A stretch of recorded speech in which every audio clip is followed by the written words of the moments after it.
There are 4 degradation steps in any anaerobic digestion.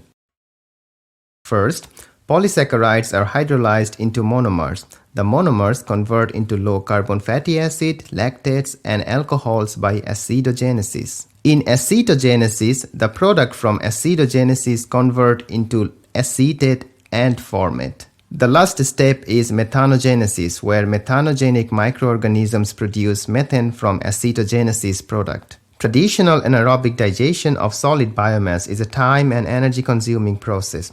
However, a novel Upflow Anaerobic Solid State reactor has every potential to overcome the shortcomings. The significant advantages of this type of reactor is the spontaneous solid-liquid separation. Also, the liquid circulation can eliminate the expensive steering. Hydrothermal carbonization is a thermochemical treatment process where wet waste biomass is heated at 200 to 260 degrees Celsius at water saturation pressure for 0.5 to 6 hours. Subcritical water under this condition is very reactive. As a result, hemicellulose along with other extractives degrade around 180 to 200 degrees Celsius, while cellulose reacts around 220 to 230 degrees Celsius and lignin remains inert. HTC biochar, the solid product of HTC, is very friable, hydrophobic, and stable.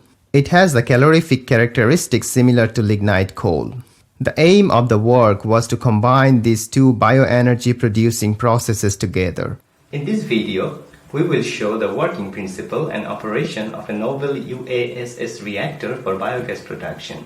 Later, we will also show the hydrothermal carbonization of Digestate for biocoal production.